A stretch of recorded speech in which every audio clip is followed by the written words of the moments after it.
Hello, and welcome back to the Argyle CFO Summit. My name is Brittany Sullivan with Argyle, and it's great to have everyone joining us today. A couple of notes before I turn things over to our esteemed speaker. First, a quick reminder to stop by our sponsor's virtual booth at any time during today's event and for the following week. Our partner is committed to providing you with valuable content and a great overall experience. At any time during today's event, you can visit their virtual booths from the main agenda page, which includes complimentary materials, information, and meet and greet opportunities. To ask questions throughout the session, simply type into the Q&A chat, and we will address your questions at the end of the session. Now, without further delay, I would like to introduce our speaker, Peter McKenzie, General Manager at Anticipa Real Estate. We are excited to have Peter with us for a keynote titled The Rockstar CFO. Welcome, Peter, and over to you. Thank you very much, Brittany, and welcome everyone. This is going to be a very interactive session, so please be alert.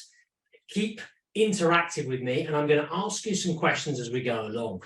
The first one I want to ask is I'd like to know where people are dialing in from today, from around the States, because I'm pretty sure most of you are in the United States. So can you just drop in the chat just so I can see that it's working? Just tell me where you're calling in from today. And I've got my monitor here, and I'm just going to see how quickly people respond. A prize for the first person to get into the chat. Let's see who answers first. So where are you from? Where are you calling in from? Here we are, New York. Someone says, the prize goes to New York. Houston, in Texas. DFW, Houston. Okay. Florida, excellent. There's going to be a Florida connection coming out later. Denver, Miami, New York City. Okay, Denver. Okay, there's a few trends here I can see. All right, so just keep dropping where you're calling in from in the chat. And now I'm going to ask the first real question of the day, which is, I would like you to answer yes or no to this question. Are you a good loser? Are you a good loser? So please answer yes or no in the chat. Are you a good loser? I'm still seeing the names of new cities in the United States coming through. Are you a good loser? Who's gonna, let me see. What do people respond? Are CFOs and finance people good losers?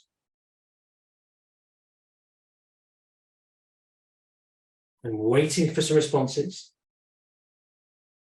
We're still seeing cities coming through. Ha, yes, okay. We have two yeses. And a no, probably not a yes.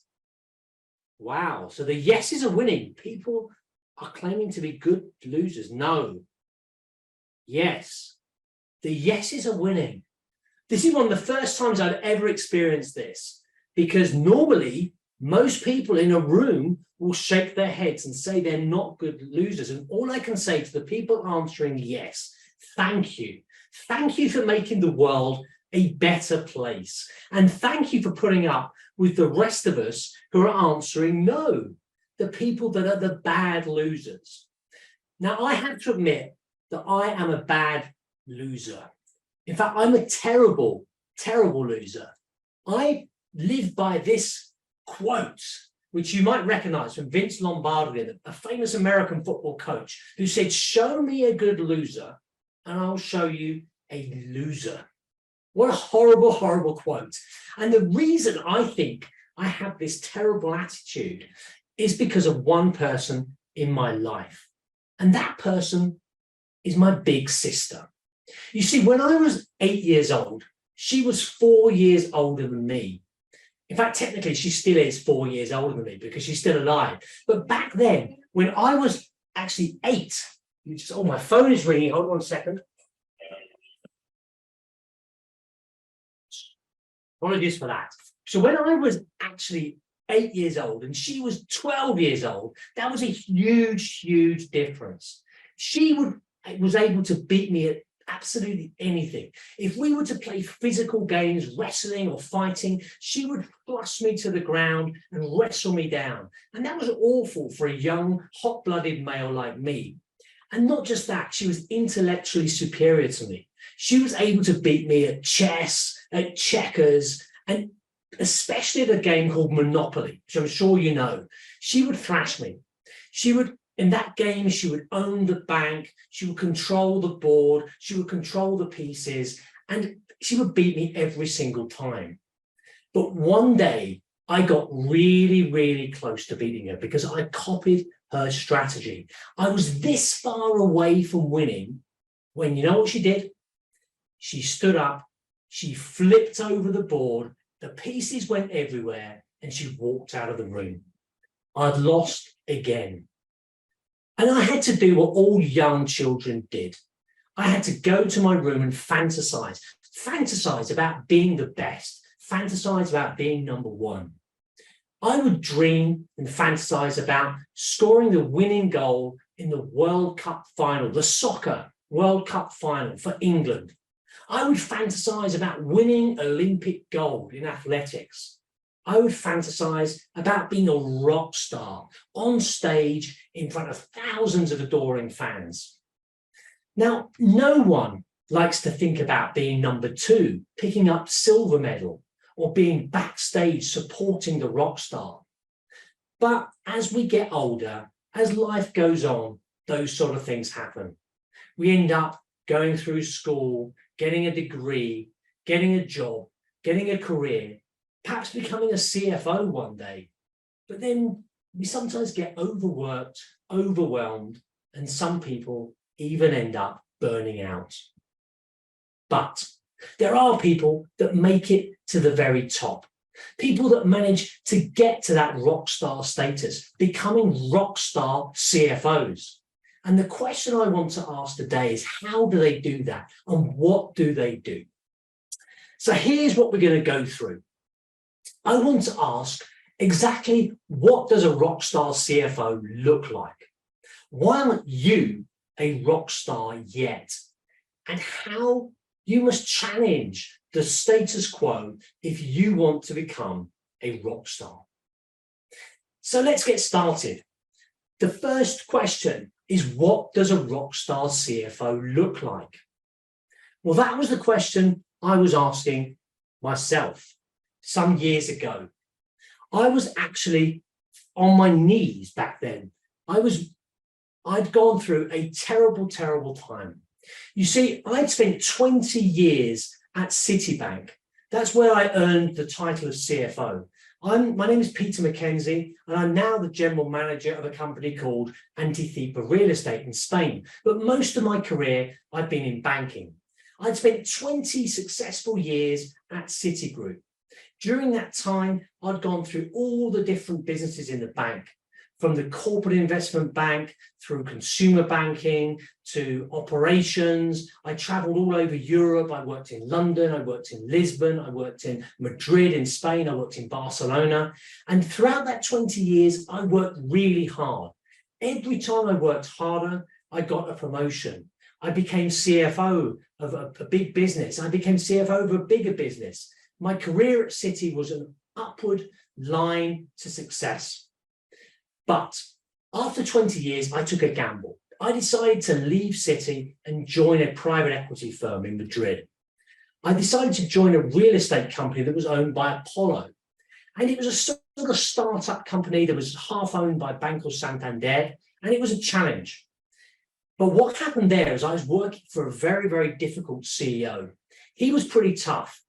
And I decided to do what I'd always done at Citi. I just worked my butt off. But the harder I worked, the less successful I became.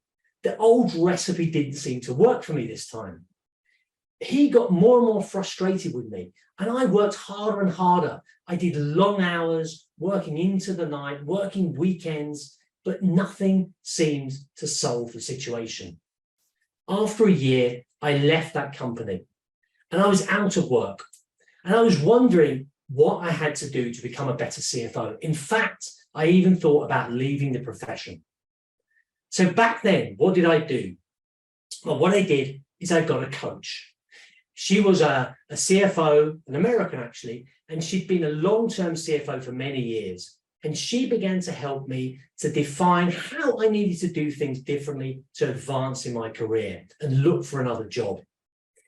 One thing she told me was that I had to do things differently.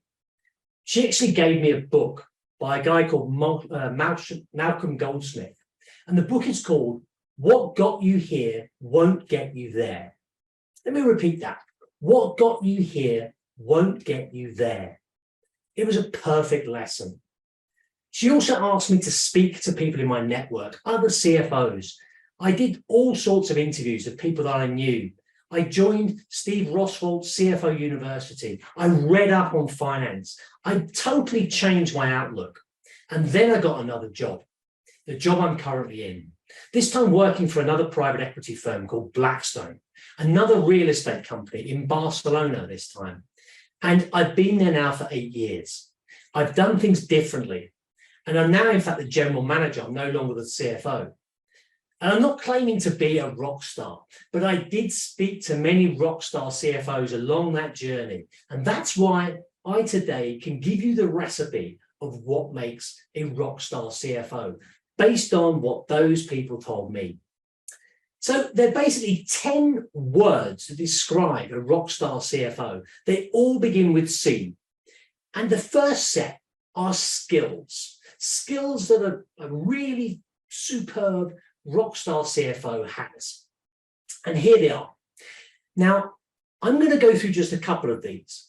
The first one for me, cross-functional expert, is absolutely vital because a CFO, a rockstar CFO, does more than finance.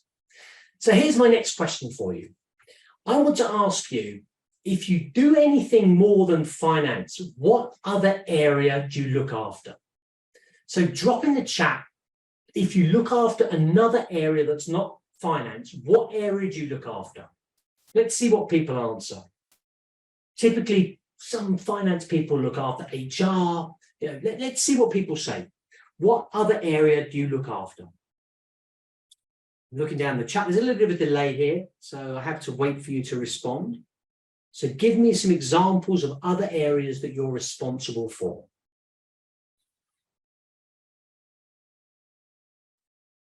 People, says Lindsay. Culture, okay, that's a good one. Culture, that's becoming more common these days, that people are looking after. Commercial, payroll. So people looking after the payroll, looking after sales in commercial. Any other responses? Okay. All right. So I'll wait to see how other people respond here. But one of the other things that is absolutely vital these days, insurance. Again, all the insurance. One of the main areas that rockstar CFOs look after these days is technology. You see, technology is absolutely ingrained into the finance function, because gone are the days where finance people are just counting the beans, just looking after the numbers. These days, we need real-time data. Businesses need to be able to have lead indicators, not lag indicators, to run their businesses. Data is the new oil. So the finance area needs to get involved in managing data, mapping data, data warehouses, being able to analyze data. And that's where technology comes into play. Not just that, but of course, technology is also there to help automate processes, to make them more efficient, to digitalize our businesses. And CFOs, rockstar CFOs, are generally the people driving that whole process. So technology is one of the key places where the rockstar CFOs are getting involved, almost becoming technology heads themselves. And of course, this year, we've all been hearing about ChatGPT. OpenAI is coming. We know that Microsoft are going to be releasing that soon. So the idea of Copilot with Microsoft, using Excel, Word, PowerPoint, having a digital AI assistant within Microsoft Office, that's going to be a huge game changer. And of course, it's going to make our role very different. So driving AI within our businesses is also part of the rockstar CFO makeup. So one of the big areas is technology. The other is operations, because operations, getting operationally efficient, driving RPAs to automate processes, to understand the end-to-end processes, to save costs. That is another major part where CFOs are now getting involved and becoming and bringing operational efficiency to their businesses. So technology and operations are two areas. If you're not involved in them, I really suggest that you try and get more involved, because that's what Rockstar CFOs are doing. The second one here is creator of value. The creator of value within the CFO is actually becoming almost like a semi-CEO. In fact, EY did a study back in 2021 and found that 30% of CFOs aspire to be CEOs. So it's becoming quite common. And CFOs are being asked by the market to stand up and to represent their companies. So Rockstar CFOs know what the value is in their companies. They're able to create value, set strategy, articulate the customer journey, articulate, what the unique selling point of their companies, really is. Stand in front of investors, stand in front of regulators, be point people that people want to see. In fact, sometimes the market wants to see the CFO ahead of the CEO themselves because they trust the CFO. So creator of value, that's another huge element of becoming a rock star. You can see the other ones here, but I want to go to the next 5 words that describe the Rockstar CFO. And here they are. The first one I want to talk about is the courageous leader, courage. Courage is absolutely vital to be a really competent and rockstar CFO. Why? Because great leadership only comes with courage. Courage to make decisions when times are tough. If you think about it, these last few years, we've had all sorts of economic issues. We've had the COVID crisis, then we've had supply chain issues, then we've had inflation and interest rates rising. And throughout that time, CFOs have had to make decisions and had to stand up. Sometimes they're unpopular decisions. Sometimes we're having to reduce workforce. Sometimes we're having to stand alone, away from our teams. It's a difficult thing to do. We have to have the courage to do that, to stand, to admit mistakes, and to basically take responsibility for our businesses. All of that requires courage. There can be no great leadership without courage. There can be no rock star status without courage. Then I would also talk about collaboration. Collaboration is something that finance people, rockstar CFOs have to have, because we have a unique perspective. We are one of the functions that crosses the whole organization. We're able to speak to people throughout our companies, and we can influence where other leaders cannot. So what we can do is basically we're able to stand and speak, across all areas throughout the organization. This requires us to have influence, requires us to be able to stand up and have executive presence, to really push the agenda. That is leadership, and that is one of the things that makes rockstar CFOs stand out compared to the normal CFOs.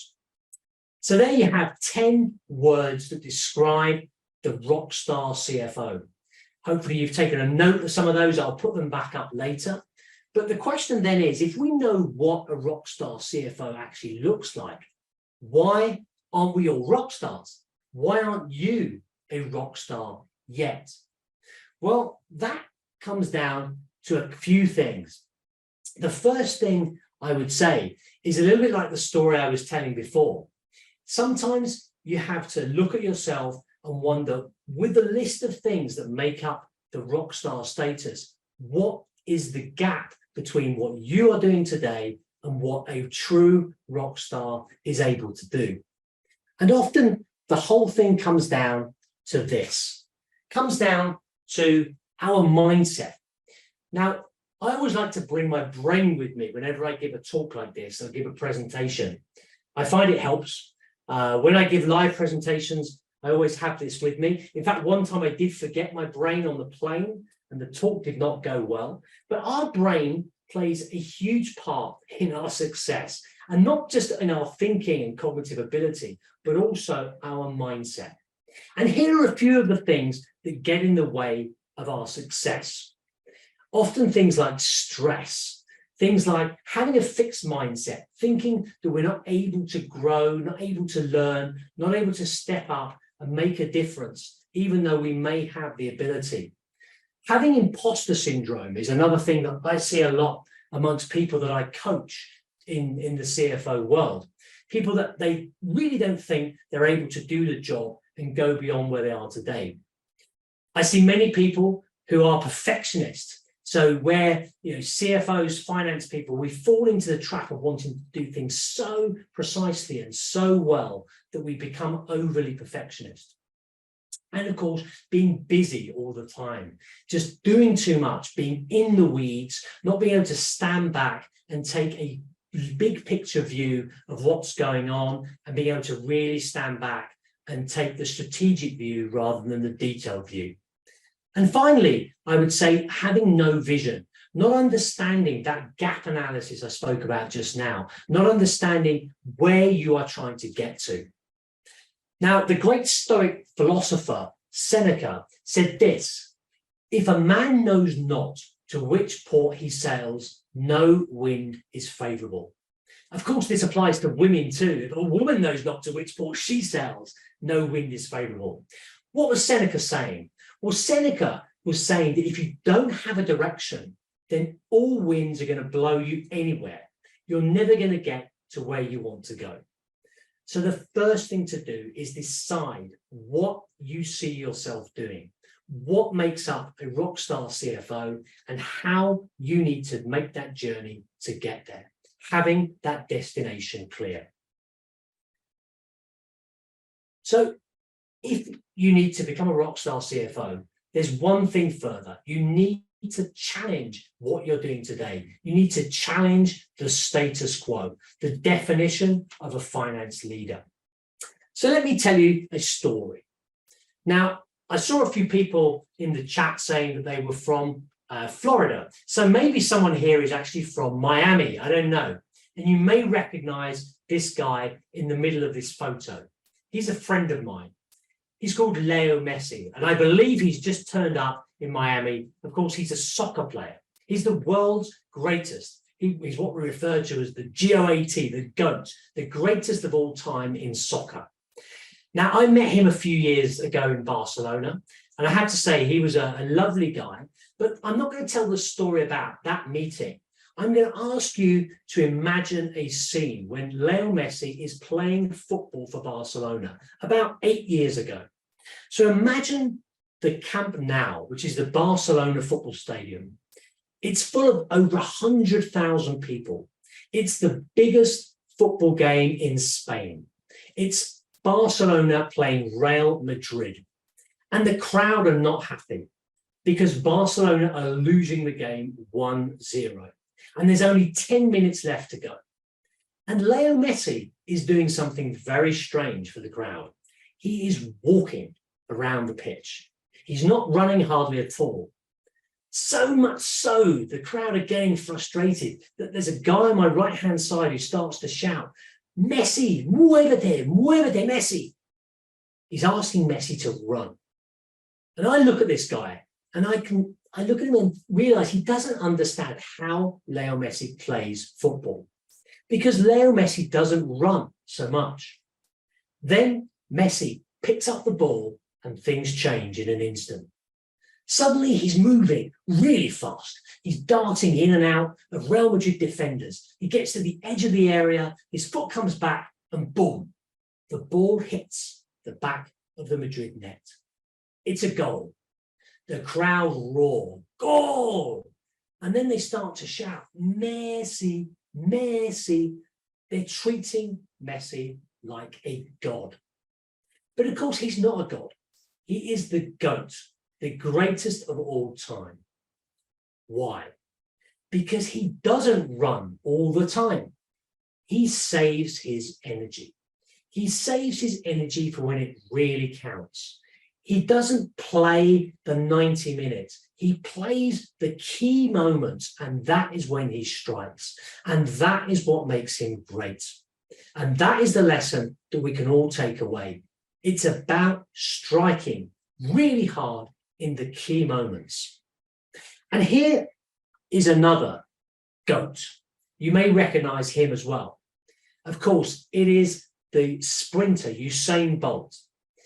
Usain Bolt is still the world champion, the world record holder at the 100 meters. He set the record in Berlin in 2008, 9 seconds and 58 milliseconds. Now he is a sprinter. And here on the other side, I have a marathon runner. And I would ask you, which one of the two looks best? What do you think? I would say it has to be Bolt. Look at him. He's muscular. He looks happy. He's handsome. He's strong. The marathon runner, who's the same age, by the way, is thin, is gaunt, is worn down. You see, Bolt and a sprinter, they don't work all the time. In fact, they burst into power when it counts, and part of their game is recovery. They learn to rest. They learn to recover. They only sprint when it counts. The marathon runner slogs and runs flat out all the time. It's 42 kilometers without stopping. Some people say that life is a marathon, not a sprint, but I would challenge that. I would say life is a series of sprints, not a marathon. Of course, this marathon runner is in fact also another GOAT. He's Eliud Kipchoge, the world record holder. But his earnings are far less than Usain Bolt, because Usain Bolt is the rock star when it comes down to it. So the question is, if you're going to run your career, if you're going to run flat out like a marathon runner, you are flatlining. You're working like I used to work for that company I had to leave, giving it your all, flat out every day, all day, hours without breaks. When you work like that, it's a flat line. It's like this heart monitor. It's the beep. It could be the death of your career. Of course, what we're looking for is to work in cycles. Optimal performance comes when we work and we rest. We work and we rest. People say that we should be working, scientists say we should be working for 90 minutes maximum at a time, and then taking a break of 20 minutes. This is called the ultradian rhythm, because it's the optimal amount of time that you can work and really be and give peak performance. So the idea is not to be working flat out all the time. It's also to be taking breaks and to be working within rhythms. So we need to challenge the status quo, challenge the typical way of working. There's an expression which is that dead fish go with the flow. You want to challenge the way other people are doing their work. That is what rock stars do. So what can we do? Well, when I'm coaching people, because I do coach CFOs of how to achieve optimal performance, how to get to that rock star status, here are a few of the things that we normally go through. Things like this: say no more often. Because we finance people, we solve problems for everyone. We love to solve problems, but sometimes we need to stop and to actually say no to people, to set boundaries, to stop always answering other people's requests. That's the only way you can free up time to really become a rock star. Doing things like rejecting meetings. Now, this one sounds like you can't do that because you're the CFO. You have to turn up when you're invited. Well, the answer is no. You can look at your agenda. You can choose the meetings where you don't add value, or where the meeting doesn't add value, and reject some of them. Just give it a shot, because you can that way free up time to do things that are more important. Applying things like the Pareto principle, looking for the 20% of the tasks that you perform that give you 80% of your impact. This is part of the game. To do that, you have to reject some of the things you're doing. You have to reject being involved in everything. Shut door policy. So we love to talk about open door policy, answering people's questions all the time. But sometimes you need to have deep work, shut the door, keep people away, and concentrate on the things that really add value to you. Eating the frog.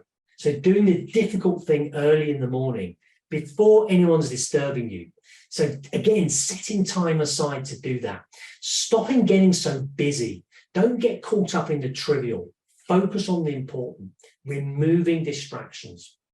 So these are some of the ideas that when I'm coaching people and coaching CFOs, I ask them to really think about breaking the mold, not doing what they think other people expect of them, taking control and working to their own agendas.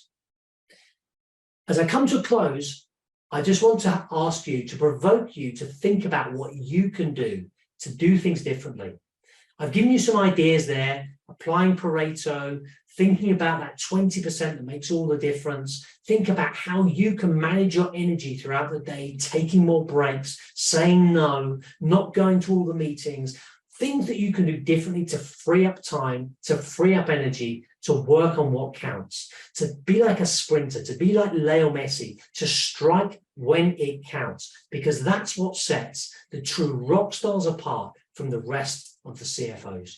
So what is the one thing you're going to do after this talk that will change the way that you work? That's my challenge to you.